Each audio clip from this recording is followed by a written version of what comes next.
کہ کیا ہے حوالہ اس کا؟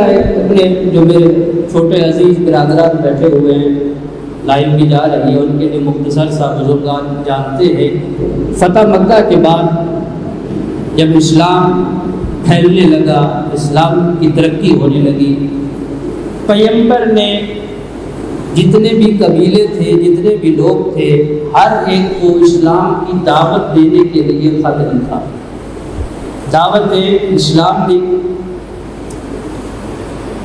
نجران کہ جو اس وقت 73 بستیوں پر محیط تھا، وہ ایریا پورا جہاں پر یہ عیسائی لوگ رہتے تھے، اور ان کا مرکز درمیان میں تھا، اور یہ یمن کے بالکل 10-12 میل یا کلومیٹر کے فاصلے پر تھا، وہاں رہتے تھے۔ پیغمبر نے جہاں سب کو دعوت اسلام دی، وہاں عبد المسیح اور ابو حارثہ اور ان کے ساتھ باقی جو ان کے ساتھی تھے، ان کے عام پیغمبر نے ایک خط روانہ کیا اور ان کو دعوت اسلام دی۔ اب انہوں نے ایک میٹنگ بلائی جہاں یہ طے ہوا کہ ہم چلتے ہیں جا کر پیغمبر کی خدمت میں، چونکہ انہوں نے اپنی کتابوں میں پڑھ رکھا تھا کہ ایک آخری نبی آنے والا ہے جس نے اعلان نبوت کرنا ہے، کیوں نہ جایا جائے۔ 30، 40 یا 60 لوگوں پر مشتمل ایک قافلہ تیار کیا گیا ابو حارثہ کی سربراہی میں، اور یہ آیا مدینے میں۔ جب یہ مدینے میں آئے تو انہوں نے انداز کیا اپنایا، بہت شاہانہ لباس پہنے، سونے اور چاندی سے ان کو مزین کیا، بہت قیمتی گھوڑے اور ایسی دستاریں باندھی کہ روایت بتاتی ہے کہ ان کی چمک مدینے کی در و دیوار پر پڑ رہی تھی۔ اس انداز میں چلے تاکہ ہمارا ایک روب، ایک دبدبا اسلام پر اور اسلام کے سربراہ یعنی پیغمبر اسلام پر پڑے۔ جیسے ہی یہ پیغمبر کی محفل میں آئے، انہوں نے آ کر پیغمبر کو سلام کیا، میرے رسول نے جواب نہیں دیا۔ پہلی دفعہ سمجھا شاید ہم سلام کرنے میں پیچھے رہ گئے، دوبارہ آ کر سلام کیا، پیغمبر نے چہرہ موڑ لیا۔ اب جب ان کو یقین ہو گیا کہ ہم 2 دن متواتر پیغمبر کی خدمت میں جا رہے ہیں اور پیغمبر سلام کا جواب نہیں دے رہے، لہٰذا لوگوں سے، مسلمانوں سے پوچھا جائے کہ وہ پیغمبر جو خلق عظیم کا مالک ہے، وہ پیغمبر جو آنے والے کا احترام کرتا ہے، وہ پیغمبر جس نے مہمان کی عزت و تکریم بتائی ہے، وہ پیغمبر جو آنے والے مہمان کو اپنی جگہ پہ بٹھاتا ہے، آج ہمارے سلام کا جواب کیوں نہیں دے رہا؟ اب یہ نکلنے اور باہر جا رہے تھے، جناب سلمان محمدی نے ان کو دیکھا۔ کون ہے سلمان محمدی جسے منا اہل البیت کی منزل پر پیغمبر نے فائز فرمایا؟ غدیر آپ لوگ ابھی گزار چکے ہیں کہ جب پیغمبر نے علی ابن ابی طالب کی ولایت کا اعلان کرنے کے لیے ممبر بنایا، اور اس وقت ملتان کی گرمی جیسی گرمی تھی، 46 سے اوپر سینٹی گریڈ تھا، جو بھی تھا، پیغمبر کے اس عمل میں سلمان نے بھی خود کو شریک کیا، اپنا امامہ اتار کے پیغمبر کے قدموں میں رکھ کر کہا، اب میرے آقا اور اپنے بھائی علی کی ولایت کا اعلان کر۔ وہ سلمان یہ واقعہ، یہ چیز، یہ صورتحال دیکھ رہا تھا، کہا پریشان ہونے کی ضرورت نہیں ہے، آؤ سلمان تمہیں وہاں لے کر جاتا ہے جو مزاج محمد کو سمجھتا ہے۔ توجہ ہے آپ لوگوں کی، آئے اس دروازے پر میں لے کے جاتا ہوں جو محمد کی طبیعت سے واقف ہے۔ سلمان نے ان کا ہاتھ پکڑا، دروازہ علی ابن ابی طالب پر لے کر آئے۔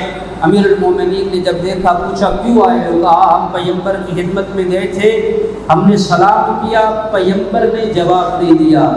آج کے اس جشن کا پہلا میسج۔ امیر المومنین نے سر سے پاؤں تک ان کی طرف دیکھا، دیکھنے کے بعد ارشاد فرمایا، اسی لباس میں آپ لوگ گئے تھے؟ آپ لوگ تو راہب ہیں، آپ لوگ تو اس لباس کے عادی نہیں ہیں، یہ آپ لوگوں کا لباس نہیں ہے۔ رسول خدا کے پاس اس لباس میں گئے تھے جو آپ لوگوں کا لباس ہی نہیں ہے، امیر المومنین نے ارشاد فرمایا یہ لباس اتارو جو آپ لوگوں کا، راہبوں کا، آپ لوگ کیونکہ راہب بھی ہیں اور آپ لوگ روحانی لباس پہنتے ہیں، اپنا راہبوں اور روحانیوں والا لباس پہنو، جاؤ پیغمبر کی خدمت میں، پھر دیکھو جواب سلام آتا ہے یا نہیں آتا۔ یہ گئے، انہوں نے لباس کو بدلا، پیغمبر کی خدمت میں آئے اور آ کر کے پیغمبر کو سلام کیا۔ طالب علم ہونے کی حیثیت سے ذمہ داری سے عرض کر رہا ہوں اب کی بات، پیغمبر نے فقط سلام کا جواب نہیں دیا بلکہ بڑھ کے استقبال بھی کیا اور اپنی جگہ پہ بٹھایا۔ اور یہ عمل کیا کیوں پیغمبر نے؟ پیغمبر یہ سمجھانا چاہتے تھے کہ تم لوگ ظاہری شان و شوکت سے رسول خدا پر اپنا روب ڈال کر یہ نہیں ثابت کر سکتے جا کر کہ مسلمانوں کا سردار تو ظاہری لباس کو دیکھ کر احترام کرتا ہے۔ اور فرمایا اگر کیسر و کسرا کے بادشاہانہ لباس میں محمد کے پاس آئے تو محمد اسی لباس پہ ان کا استقبال کرے، کیونکہ وہ لباس ان کی شان و شوکت ہے۔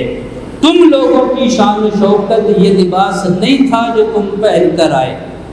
اب آئے پیغمبر کے پاس، پیغمبر نے کہا کہ میں نے آپ کی طرف خط بھیجا تھا، تو انہوں نے کہا کہ ہمیں آپ یہ جو خط لے کر آئے۔ 3 دن تک یہ مباحثہ، یہ مناظرہ چلتا رہا، وہ اپنی باتیں کرتے رہے، پیغمبر اپنی باتیں کرتے رہے۔ پیغمبر نے ان سے کہا 3 برائیاں آپ لوگوں کے اندر موجود ہیں، توجہ کیجیے گا، 3 غلطیاں، 3 برائیاں، 3 ایسی صفات آپ لوگوں میں موجود ہے جو آپ کو حق کو قبول کرنے میں مانع آتی ہے۔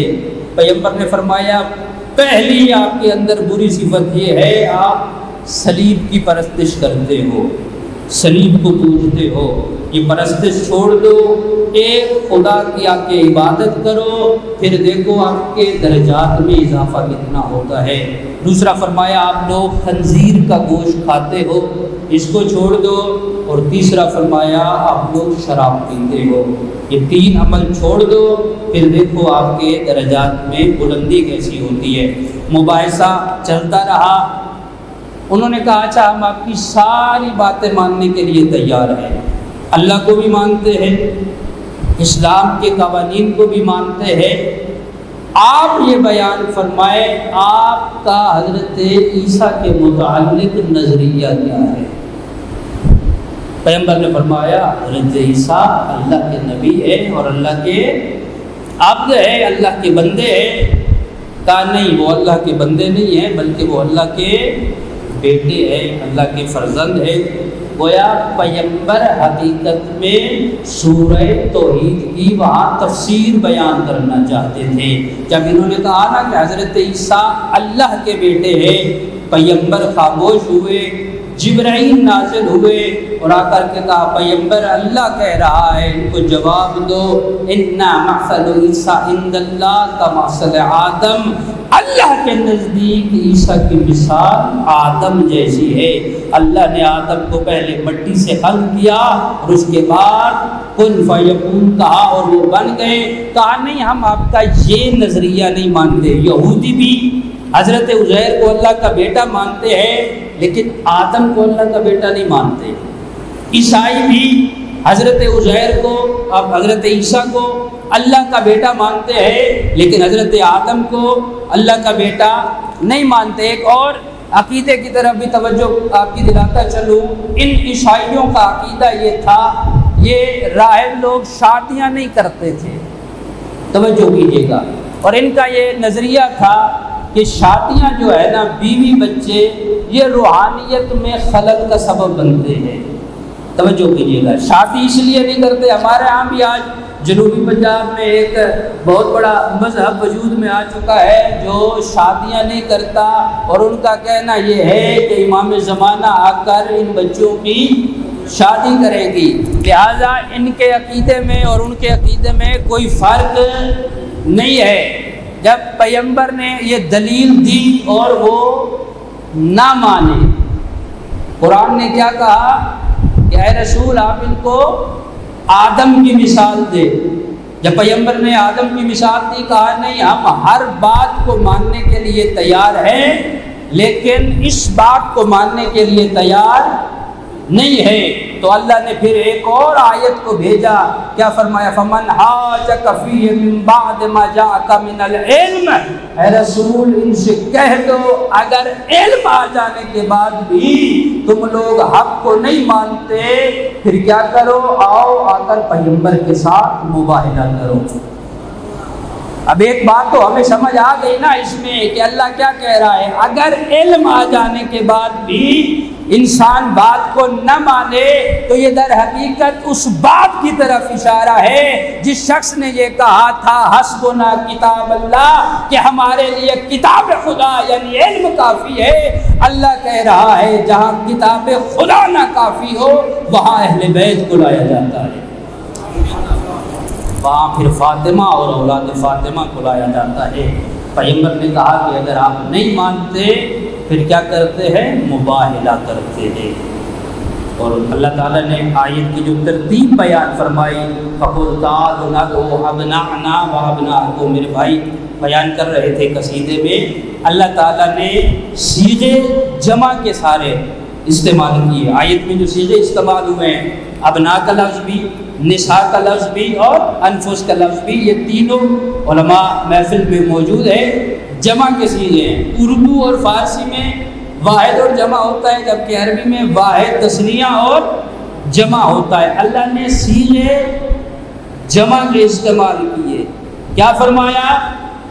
تم اپنے بیٹوں کو لاؤ, ہم اپنے بیٹوں کو لاتے ہیں. اب یہاں ایک مرحوم کا جملہ مجھے یاد آ گیا حضرت حسن زیدی صاحب کا. وہ کہا کرتے تھے اللہ نے کہا ابناءنا, پیغمبر نے کہا ابناءنا.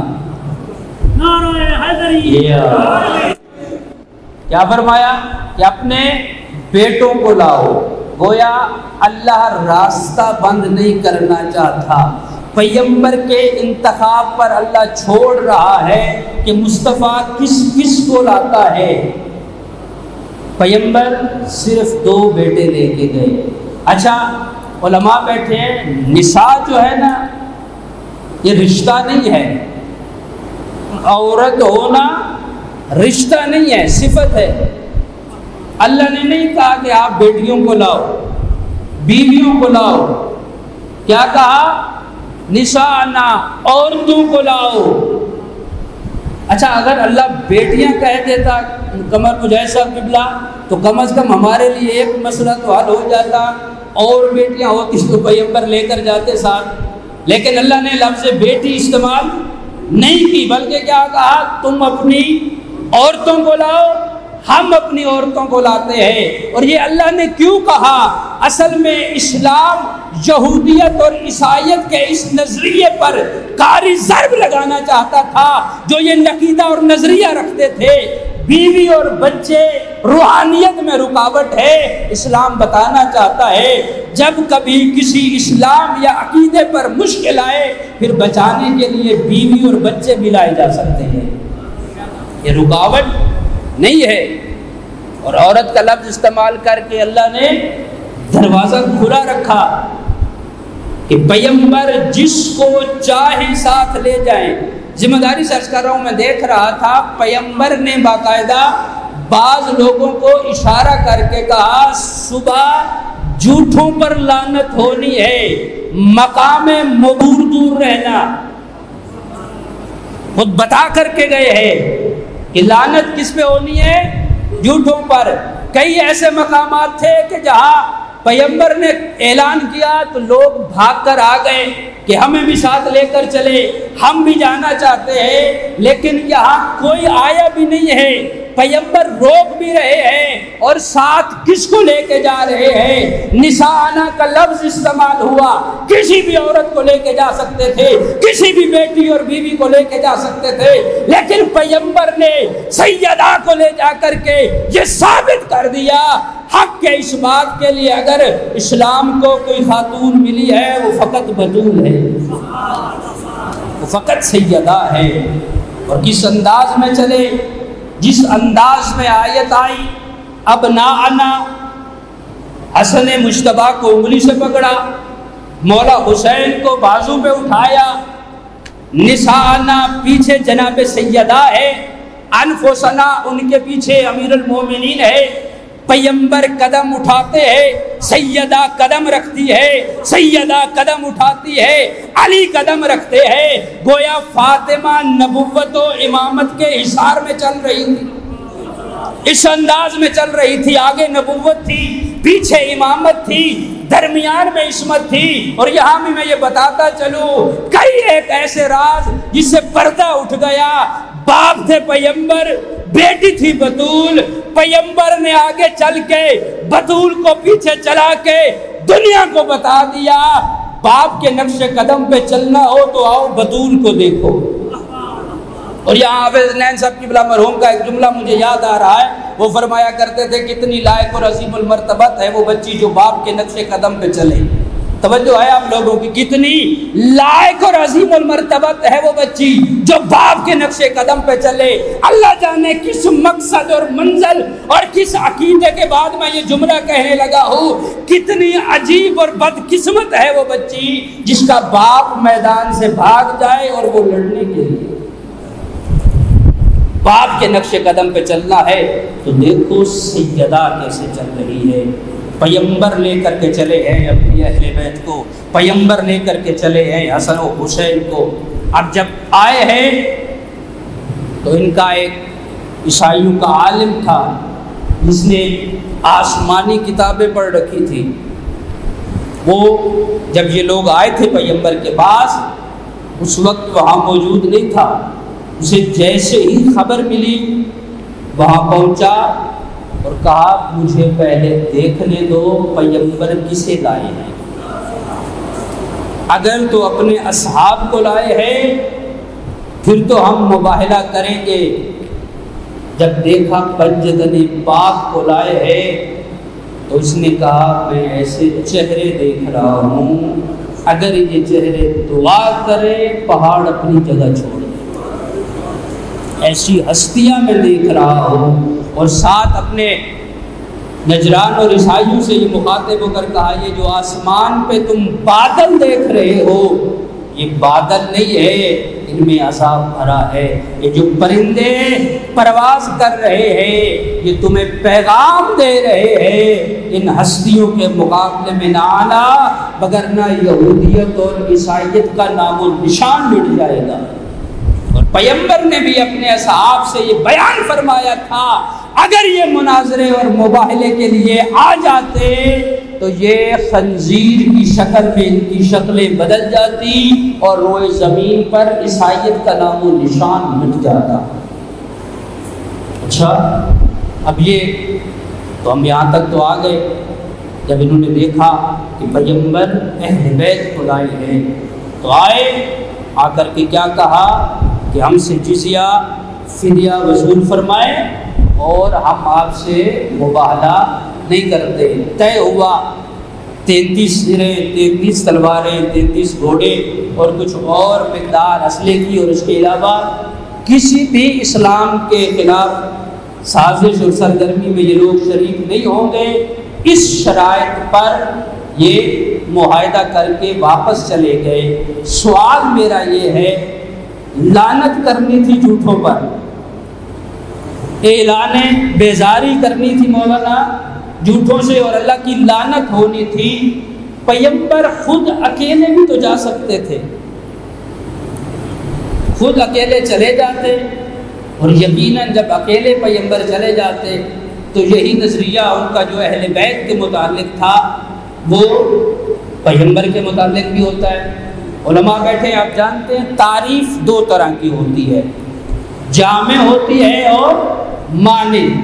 جامع ایسی کہ جس کی تعریف کی جائے اس کے تمام افراد اس میں آ جائیں، آپ انسان کی تعریف کریں اور کہیں کہ سفید تو اس کا مطلب ہے کالے نکل گئے، یا آپ کہیں کالے تو گورے یا دوسرے نکل گئے، لیکن جب آپ رنگ کی قید کے بغیر تعریف کریں گے تو اس میں تمام افراد آ جائیں گے۔ اسی طرح معنی اگر آپ کہیں چلنے والے کو انسان کہا جاتا ہے تو چلتے تو جو پائے بھی ہیں، لہذا جب آپ انسان کی تعریف کریں گے تو اس انداز میں تعریف کریں گے کہ وہ جامع بھی ہو، معنی بھی ہو۔ پیغمبر خود اکیلے کیوں نہیں گئے؟ اہل بیت کو ساتھ کیوں لے کر گئے؟ پیغمبر دنیا کو سچوں کا تعارف کرانا چاہتے تھے۔ پیغمبر نے اس کاروان کی ترتیب آیت کے مطابق رکھ کے آگے حسن و حسین، پیچھے بطول اور علی کو لے جا کے دنیا والوں کو بتایا سچے فقط یہی پلٹنے والے، ان کے علاوہ کسی کو ان کے اندر آنے نہیں دیا، اور جو سچے تھے کسی کو رہنے نہیں دیا۔ وہ جو منا اہل البیت کی منزل پہ فائز تھا اسے بھی ایک عظمت دی۔